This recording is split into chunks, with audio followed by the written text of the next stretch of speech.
വറചട്ടിയിലെ വറുതി പോലെ കേരളം വെന്തുരുകുകയാണ്. എല്ലാവരും നന്നായി വിയർക്കുന്നു. കേരളത്തിൽ അതിഗൗരവമായ ചൂട് കൂടിയിരിക്കുകയാണ്. 12ഓളം ജില്ലകളിലാണ് ചൂടിൻ്റെ ആധിക്യത്തെക്കുറിച്ചുള്ള മുന്നറിയിപ്പുകൾ വന്നിരിക്കുന്നത്. 37 ഡിഗ്രിയിലധികം ചൂട് കൂടി. പാലക്കാട് 40 ഡിഗ്രി വരെ ചൂട് പോയിട്ടുണ്ട്. പല ജില്ലകളിലും 38 ഡിഗ്രി വരെ ചൂട് കൂടിയിട്ടുണ്ട്. മിക്ക ദിവസങ്ങളിലും അൾട്രാ വയലറ്റ് സൂചിക എന്ന് പറയുന്നത് 8 മുതൽ 10 ഡിഗ്രി വരെ ആണുള്ളത്. സൂചിക വരുന്നിട്ടുണ്ട്. അൾട്രാ വയലറ്റ് സൂചിക 8 മുതൽ 10 വരെ വന്നിട്ടുണ്ട്.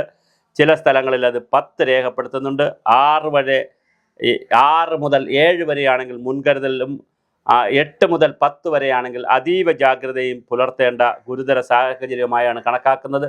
ഇപ്പോൾ പലയിടങ്ങളിലും 8 മുതൽ 10 വരെ അൾട്രാ വയലറ്റിൻ്റെ സൂചിക വന്നിട്ടുണ്ട്. അതുകൊണ്ട് തന്നെ ജാഗ്രത ജനങ്ങൾ പുലർത്തണം.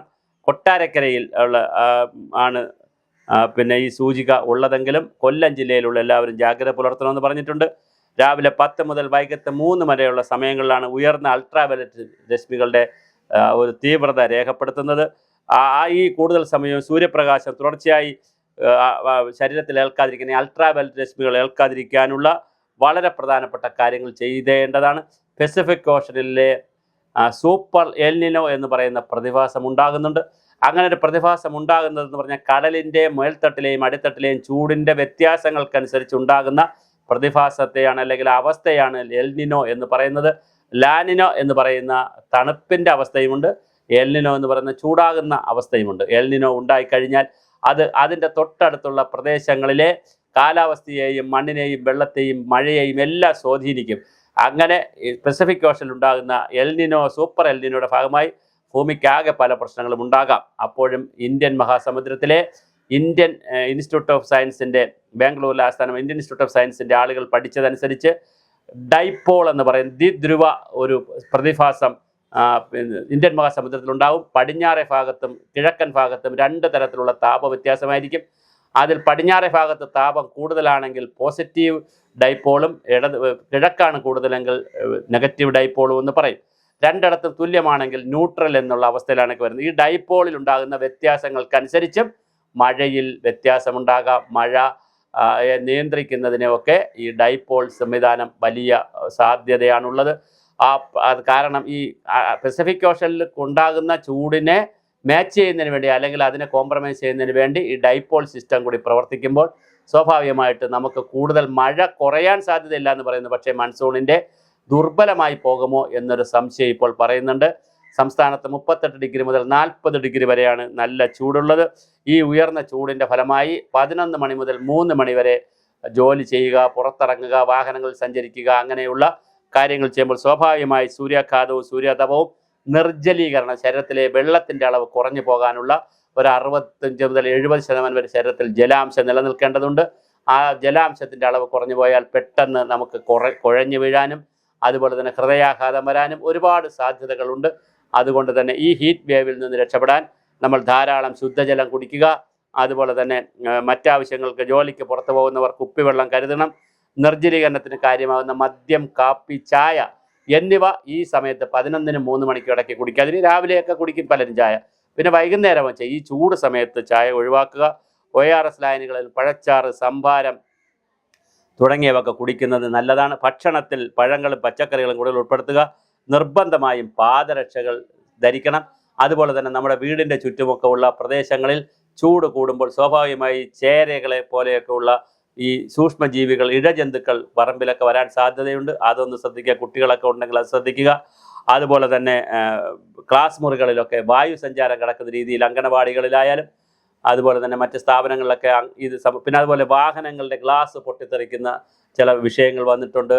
പിന്നെ പൊതു ഇടങ്ങൾ, മാർക്കറ്റ്, അതുപോലെ പൊതുസ്ഥലങ്ങളിൽ ചപ്പുചവറുകൾ കൂട്ടിയിട്ടുണ്ടെങ്കിൽ അത് കത്താനുള്ള സാധ്യത വളരെ കൂടുതലാണ്. തീ പിടിക്കാനുള്ള കാടിൻ്റെയൊക്കെ തീപിടുത്തം വരാനുള്ള സാധ്യത വളരെ കൂടുതലാണ്. കിടപ്പ് രോഗികളും പ്രായമായവരും ഗർഭിണികൾക്കും ഈ ചൂട് താങ്ങാൻ കഴിയുന്നതല്ല. അവർക്ക് അതുപോലെ ചർമ്മരോഗം വരാൻ സാധ്യതയുണ്ട്. ത്വക്കിൽ രോഗം വരാൻ സാധ്യതയുണ്ട്. ഇതൊക്കെ വളരെ അതുപോലെ നേത്ര രോഗമുള്ളവർ, ക്യാൻസർ രോഗികൾ, മറ്റ് വിവിധ രോഗങ്ങളുള്ളവരൊക്കെ കൃത്യമായി ശ്രദ്ധിക്കുക. 11 മണി മുതൽ 3 മണി വരെ ഒരു സാഹചര്യത്തിലും പുറത്തിറങ്ങരുത്. അങ്ങനെ ഇറങ്ങുകയാണെങ്കിൽ ആവശ്യമായ മുൻകരുതലുകൾ എടുത്തുകൊണ്ട് വേണം. കർഷക തൊഴിലാളികളും മറ്റ് തൊഴിലാളികളും വഴിയോര കച്ചവടക്കാരും തൊഴിലുറപ്പുകാരും റോഡ് ടാർ പണി ചെയ്യുന്നവരും എല്ലാം, ലൈൻമാൻമാർ, ഓൺലൈൻ ഭക്ഷണ വിതരണക്കാർ, അതുപോലെ കളക്ഷൻ ഏജന്റുമാർ, സെയിൽസ് മാർക്കറ്റിംഗ് എക്സിക്യൂട്ടീവുമാർ, പോസ്റ്റ് ഓഫീസിൽ ജോലി ചെയ്യുന്നവർ, ഇങ്ങനെ പബ്ലിക്കിൽ ഇറങ്ങി വെയിൽ കൊണ്ട് നടന്ന് ജോലി ചെയ്യേണ്ടി വരുന്ന ഒരു വലിയ വിഭാഗം ആളുകളുണ്ട്. അവരൊക്കെ ഒന്ന് ശ്രദ്ധിക്കുന്നത് നല്ലതായിരിക്കും. അതുപോലെ തന്നെ പിന്നെ കുട്ടികളെയും വളർത്തുമൃഗങ്ങളെയൊക്കെ ഈ വാഹനങ്ങളിൽ ഇരുത്തിക്കൊണ്ട് പോകരുത്, ഇരുചക്ര വാഹനങ്ങളിൽ ഇരുത്തിക്കൊണ്ട് പോകരുത്. കന്നുകാലികളെ മേയാൻ വിടുന്നതിന് ഒരു സമയം, ഉച്ചവെയിലിൽ അതിന് വിടരുത്. ഇങ്ങനെ ഒരുപാട് കാര്യങ്ങൾ നമുക്ക് ചെയ്തെടുക്കേണ്ടതുണ്ട്. വലിയ ജാഗ്രതയാണ് കൊണ്ടുവരേണ്ടത്. മഴ വരും എന്ന് തന്നെയാണ് വിചാരിക്കുന്നത്. ഇതിനിടയ്ക്ക് ഇടമഴ വരുന്നുണ്ട്. ഇടമഴ വരുന്നതിനെ മഴവെള്ള സംഭരണികൾ നിർമ്മിച്ചും മഴക്കുഴികൾ നിർമ്മിച്ചും അല്ലെങ്കിൽ കിണറിലേക്ക് റീചാർജ് ചെയ്തുമൊക്കെ മഴയെ പരമാവധി പ്രയോജനപ്പെടുത്തുക. ഒരു തുള്ളി വെള്ളവും ഒഴുകിപ്പോകാൻ അനുവദിക്കാതിരിക്കുക. ഓടിപ്പോകുന്ന വെള്ളത്തെ നടന്നു പോകാനും, നടക്കുന്നവയെ നിൽക്കാനും, നിൽക്കുന്നവയെ ഇരിക്കാനും, ഇരിക്കുന്നവയെ കിടത്താനും, കിടക്കുന്നവയെ ഉറക്കാനും എന്നുള്ളൊരു സ്ലോഗൻ തന്നെ പോലെ നമ്മളെടുത്ത് പരമാവധി മഴവെള്ളത്തെ ഭൂമിയിലേക്ക് ഇറക്കുക. ഭൂജല പരിപോഷണ മാർഗങ്ങൾ ആലോചിക്കുക. പിന്നെ വളരെ പ്രധാനപ്പെട്ട ഒരു കാര്യം കൂടി പറഞ്ഞുകൊണ്ട് നമുക്ക് അവസാനിപ്പിക്കാം. ഈ വേനൽക്കാലത്ത് വരുന്ന 2 ദുരിതങ്ങളാണ്. ഒന്ന്, മഴയില്ലാതിരിക്കുക, വെള്ളം കുറയുക. രണ്ടാമത്, ഉള്ള വെള്ളം മലിനീകരിക്കപ്പെടുക. ഇരുമ്പിൻ്റെ അംശമൊക്കെ ധാരാളമായി കിണർ വെള്ളത്തിൽ വരാൻ സാധ്യതയുള്ള സമയമാണ്. അതുകൊണ്ട് അതും ശ്രദ്ധിക്കണം. പുഴകളിലെയും കിണറുകളിലെയും കുളങ്ങളിലേക്ക് വെള്ളം പരമാവധി ശുദ്ധമായി നിലനിർത്തണം. നിലനിർത്തിയാൽ നമുക്ക് നന്നായി കൊണ്ടുപോകാൻ പറ്റും. ഈ സീസണിൽ കുറച്ച് വെള്ളം ഉപയോഗിക്കുന്ന രീതി നമുക്ക് തുടരേണ്ടി വരും. അതുപോലെ തന്നെ ജലത്തിൻ്റെ അച്ചടക്കം, ശരിയായ വിനിയോഗം, ഒരു ജലസ്വാശ്രയത്വം നമുക്ക് കൊണ്ടുവരേണ്ടതുണ്ട്. ഒരു ജലസാക്ഷരതയാണ് നമുക്ക് ആവശ്യം. അത് നമുക്ക് ഗൗരവമായി ചിന്തിക്കണം. ചുട്ടുപൊള്ളുന്ന കേരളത്തിൽ, വെന്തുരുകുകയാണ് കേരളം. അതിനെ പ്രതിരോധിക്കാനുള്ള പ്രവർത്തനങ്ങൾ എല്ലാവരും ഇടപെടണം. വരുന്ന മഴയെ ഒരു തുള്ളിയായാലും അത് കളയരുത്. പരമാവധി സംരക്ഷിക്കണം. ഉള്ള ജലസ്രോതസ്സുകൾ മലിനരഹിതമായി സംരക്ഷിച്ചും അച്ചടക്കത്തോടു കൂടിയുള്ള ഒരു ജലസ്വാശ്രയത്വം വെച്ചുകൊണ്ടും പരമാവധി നമുക്ക് ജലത്തെ കരുതാം. ഓരോ തുള്ളിയും കരുതലോടെ കരുതണം. അത് നമ്മുടെ ജീവൻ്റെ തുള്ളികളാണ്.